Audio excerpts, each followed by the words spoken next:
Olá, meus amores, tudo bem com vocês? Estamos de volta para mais uma aula de filosofia e hoje nós vamos falar sobre a filosofia e o método. Professor, o que é método? Nós vamos entender agora. Já que nós entendemos um pouco já do que é filosofia, nós temos mais ou menos noção, né? Que é essa busca pela verdade, é o amor à sabedoria. Vamos então entender essa relação que existe entre filosofia e metodologia. Então, pessoal, o que é método? Né? A gente pode dizer que método é um procedimento racional a partir de um processo lógico que vai gerar aí novos conhecimentos. E aí a gente pode trazer para vocês aqui uma espécie de rima, poesia do Chico Buarque, que inicia assim: todo dia ela faz tudo sempre igual. Me sacode às 6 horas da manhã, me sorri um sorriso pontual e me beija com a boca de hortelã. Poético, né? Então, o Chico Buarque traz aí um pouco de filosofia, né, nas suas estrofes. E, professor, o que isso tem a ver com a nossa aula? Então, vamos lá. Na vida diária, na nossa vida diária, nós realizamos aí tantas tarefas e muitas vezes, meus amores, nós não percebemos que uma parcela significativa delas é feita com algum tipo de metodologia. Isso mesmo. Então, considere, a título de exemplo, as atividades que o ser humano realiza diariamente. O ato de se vestir, de tomar banho, preparar a alimentação, por exemplo, amarrar o cadarço do sapato e etc. São atividades cotidianas, assim como o Chico Buarque se preocupou aí em trazer na sua estrofe de poema, né, um conteúdo do cotidiano, né, com o qual ele visualiza essa pessoa feliz, que se acorda às 6 horas da manhã, sorrindo pontualmente. Enfim, é um relato aí poético, certo? Mas de uma vida cotidiana também. Esses procedimentos domésticos exigem um método. Mas, professora, não entendi ainda o que é esse método. Então, será que o trecho da música aí de Chico Buarque se refere a uma pessoa metódica? Que diferença há na ação de quem segue o método e de quem faz tudo sempre igual? Então, será que essa pessoa aí que o Chico Buarque traduziu em forma de poesia, ela está seguindo o método? Já que na primeira estrofe diz aí que ela faz tudo igual, todo dia, né? E aí ele descreveu algumas dessas atividades. Então, a partir disso, a gente vai seguir aqui com algumas críticas que o nosso filósofo Aristóteles faz a Platão, né? Justamente no que se refere à questão do método, tá bom? A teoria do conhecimento, ela se caracteriza por uma preocupação com a busca de princípios gerais que permitem formular crenças verdadeiras sobre a realidade. Essa ideia está presente na obra de Platão e é, em larga medida, o que caracteriza também o pensamento de Aristóteles, né? Eles são aí filósofos com pensamentos diferentes, com teorias diferentes, mas é com Aristóteles, meus amores, que a filosofia ganha uma consciência mais definida acerca do método a ser adotado, quando o assunto aí é conhecimento, quando esse assunto se refere ao conhecimento. Então, Aristóteles ele vai aí contestar a teoria de Platão. Isso porque ele via problemas em alguns pontos na explicação platônica do conhecimento. Platão, não sei se vocês lembram dessa aula, eu já falei alguma coisa a respeito disso, da teoria de conhecimento de Platão, em que ele chegava em uma tese importante através do diálogo, né? E para haver conhecimento da realidade, é preciso encontrar um caminho que dê acesso a ideias que sejam imutáveis, que não sofram transformações decorrentes da interpretação ou do capricho.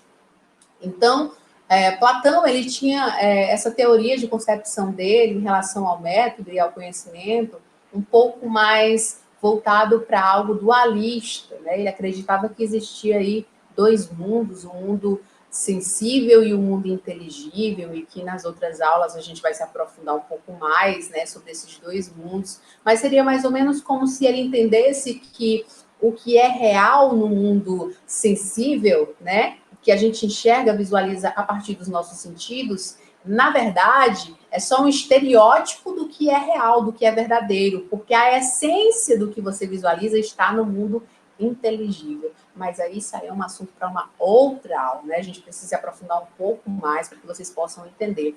Mas é como se eu estivesse dizendo para vocês que Platão, ele acreditava que, por exemplo, o meu notebook, que eu estou visualizando agora aqui, ele nesse momento é branco, né? Tem umas teclas grandes, eu consigo visualizar a tela de uma maneira legal, mas que, na realidade, ele aqui no mundo sensível não era o verdadeiro notebook, porque existe uma essência desse notebook que é imutável, que não vai mudar. Ou seja, aqui eu estou visualizando ele branco, mas ele poderia ser preto, ele poderia ser menor. E nessa essência do mundo inteligível para Platão, ele é um só, ele não perde a forma. Quando a gente pensa no notebook, a gente vai lembrar de uma forma única. E para isso, o Platão divide o mundo em dois, né? E é sobre exatamente essa teoria do conhecimento dualista de Platão que o Aristóteles ele vai criticar, né? Ele não vai, vamos dizer assim, não vai concordar muito com essa separação desses mundos, né?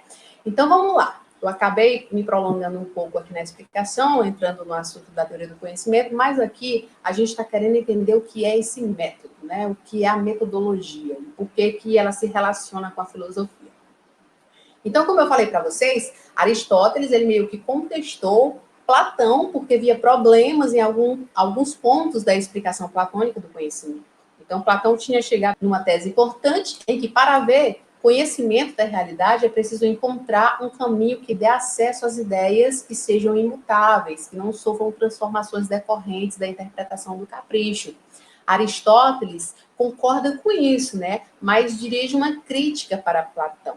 Né? Para garantir a certeza e validade do conhecimento, não é necessário postular uma teoria que duplique o real, isto é, que crie duas dimensões da realidade, o sensível e inteligível, como foi o caso, né, da teoria do conhecimento de Platão. Então, Aristóteles não acredita muito nesses mundos separados. Então, é isso que a gente vai tentar entender aqui para chegar nessa concepção de método na filosofia, certo? Então, para entendermos bem a crítica de Aristóteles, é necessário demorar-se um pouco mais na teoria platônica que Aristóteles ataca, a chamada aí teoria das formas, também conhecida. Com efeito, em obras como A República e Fédon, Platão defende que o conhecimento só é alcançado quando atingimos a ideia ou o conceito do objeto. Então, Platão utilizava aí prioritariamente o termo forma para referir-se a essa ideia. Por forma, Platão entende um núcleo de características de um determinado objeto ou realidade que mantém seus componentes independentemente dos exemplares desses objetos encontrados no mundo ou na linguagem. Ou seja, é o que eu falei para vocês aí anteriormente, né? Para ele, existe uma essência imutável do que a gente visualiza aqui no mundo sensível. Essa essência, que é a verdade, ela não muda, não se transforma. Como, por exemplo, o meu notebook, ele não mudaria de cor, de tamanho. É uma essência única, por isso é verdadeiro, né? Como aqui no mundo sensível as coisas se transformam, Platão divide esses mundos em dois e acredita que a verdade ela está no mundo inteligível. É mais ou menos isso, ok? E aí, voltando aqui, né, pessoal, o Platão utilizava aí prioritariamente o termo forma para referir-se a essa ideia, e por forma, Platão entende um núcleo de características de um determinado objeto ou realidade que mantém seus componentes independentemente dos exemplares desses objetos encontrados no mundo na linguagem. Um exemplo que nos ajuda a entender isso é pensar naquilo que você compreende quando ouve a palavra justiça. E aí ele traz um exemplo aqui genial para poder a gente entender essa aula. Por exemplo, se relacionarmos o que as pessoas entendem por justiça, teremos uma gama variada de definições, muito contraditórias entre si. Além disso, a própria aplicação do conceito à realidade, no sentido de esforçar-se para ser justo, não é condição suficiente para que saibamos exatamente o que é justiça. Então, o exemplo é, suponhamos que você diz que age com justiça, né? Ou que você fala que agir com justiça é devolver a alguém o que lhe pertence, por exemplo.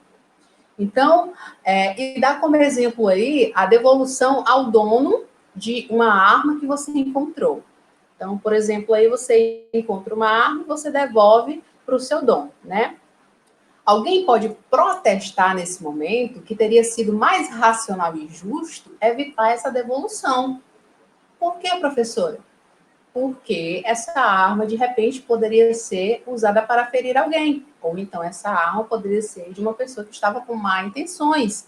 E aí, Aristóteles, ele coloca, né, em questão essa questão da teoria do conhecimento de Platão, porque a justiça ela vai ter aí várias formas a partir de uma linguagem e, dependendo dessas formas, o seu conceito ele pode mudar. Então, essa questão de dividir os dois mundos e achar que existe uma essência só que não muda, ela é um pouco duvidosa para Aristóteles. Porque, no caso aqui, a justiça, ela é no sentido de em prol do bem da humanidade, vamos dizer assim. Mas, será que é justo eu devolver uma arma para alguém que estaria ali com más intenções? É assim que Aristóteles coloca em questão a teoria do conhecimento e das formas de Platão.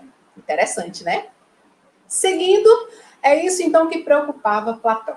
Muitas noções que temos sobre justiça e outros conceitos importantes esfacelam-se diante de certas circunstâncias. Platão se perguntava se não haveria um meio de evitar essa ambiguidade em que diferentes situações exigiriam de nós diferentes noções disto ou daquilo. Ele estava consciente de que se não houvesse um modo de chegar a uma visão unitária da justiça, jamais haveria possibilidade de entendermos a real essência do conceito. Pior que isso, os que cometem crimes ou violência teriam sempre à mão um argumento para justificar as suas ações. Então, Platão também começou a repensar um pouco dessa sua teoria do conhecimento, né? A importância vital das formas vai muito além da República, que foi o livro aí que Platão escreveu, certo? Na concepção platônica da filosofia, todas as inquirições em termos abstratos, que afinal se destinam a informar a nossa visão do mundo no abstrato, necessitam de um objeto de estudo. As formas oferecem algo de lúcido e real a examinar, ao passo que o mundo físico, devido a essa ambiguidade, imperfeição e corruptibilidade, é aparentemente insusceptível de estudo. Isto é, compreender a justiça das leis do mundo, da beleza das pessoas, pressupõe um claro conhecimento especulativo da justiça e da beleza em si mesmas. E aí, nesse momento, Platão reconhece, né, a dificuldade de tentar chegar a uma verdade através de uma essência inteligível, única e intransformável, ou seja, imutável, ok? Seguindo adiante, a questão continua a ser compreensão deste mundo, é tentar entender realmente o mundo ao nosso redor, que pode ser o viés aí para se chegar a uma verdade, quem sabe até uma verdade absoluta. Mas o que é a justiça? De uma lei e a de uma pessoa. O que estudamos realmente quando estudamos uma lei justa? Platão apela para as formas. A participação da forma da justiça numa pessoa ou numa lei torna justo o quanto exista nessa pessoa, nessa lei. Por outras palavras, tudo que é justo numa pessoa ou numa lei reflete as propriedades da forma da justiça, tal como a massa de uma mesa e as propriedades dessa massa são realmente a massa dos átomos constituintes. Isso posto, voltemos então às críticas de Aristóteles. Elas estão sobretudo no capítulo 9 da Metafísica, um outro livro, tá? Aristóteles critica vários pontos da teoria. Vamos nos deter, então, no núcleo comum de suas análises. A preocupação de Aristóteles é que a teoria das formas de Platão conduz a um tipo bem particular de um problema. Ela torna o pensamento de um objeto independente desse objeto, ou seja, faz pairar acima dos objetos conceitos abstratos. Ele acha que é muita teoria, né, para pouca realidade. A verdade é essa, né? Isso não é necessário na concepção aí de Aristóteles. Ele concorda, por exemplo, que a observação e a comparação de diferentes tipos, por exemplo, de cavalos, levam a um grupo de aspectos que definem o conceito do próprio cavalo.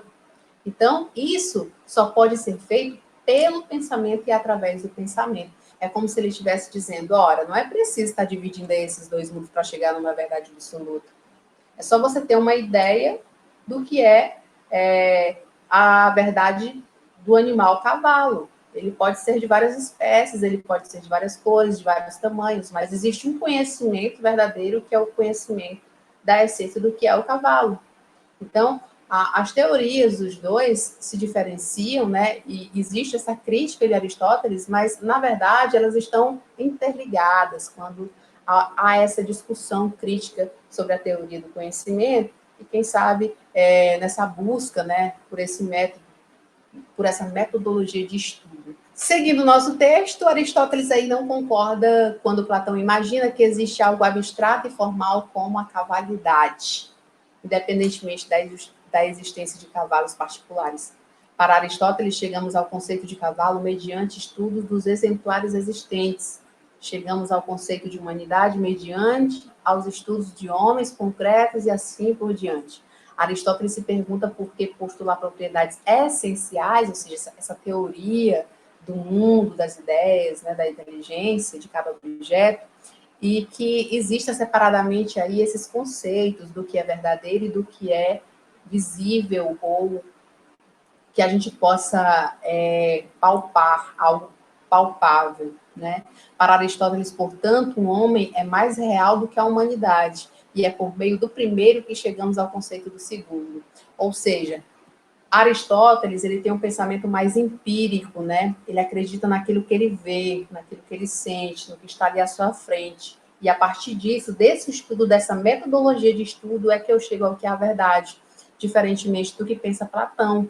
Ele acha que aquilo que a gente vê é só um estereótipo do que já existe no mundo inteligível. Ou seja, se a gente fosse fazer uma comparação das ideias aqui, Aristóteles acredita nos sentidos que ele vê nesse homem, que ele enxerga, e a partir disso é que ele chega à humanidade desse homem, e Platão visualizaria o homem como um objeto, né? E o que é real desse homem estaria no mundo inteligível, na sua essência, naquilo que é teórico, mas que é racional, e não nessa visualização através dos sentidos que nós temos aqui no mundo real, no mundo sensível. O estudo é complexo, mas ao mesmo tempo é muito interessante, meus amores. É como se eu estivesse falando para vocês aqui que Platão defendia ali o racionalismo, onde ele entende que nós temos que tomar cuidado com as percepções desse mundo aqui real, porque nós podemos nos enganar através dos sentidos. E Aristóteles, ele acredita em algo mais empírico, mais que eu possa palpar através dos meus sentidos e visualizar a partir dos meus olhos e acessar a partir do que eu tenho aqui nesse mundo real, né? E ele quer deixar um pouco de lado essa questão da teoria racional de Platão. E para que a gente possa finalizar a nossa aula de hoje, tenho aqui para vocês uma atividade e, claro, se tiver alguma dúvida sobre o nosso texto, é só me procurar, tá bom? Que eu explico com o maior carinho para você essa parte da filosofia, que é tentar chegar no conceito do que é o método, entender as diferenças entre a metodologia de Platão e de Aristóteles, e eu deixo 3 questões para vocês refletirem aqui, tá bom? Responderem para mim, obviamente, me mandar lá no Diário Escola, para que eu possa fazer uma correção das atividades, tá bom? Fiquem com Deus, até mais, tchau, tchau, e até o nosso próximo encontro presencial.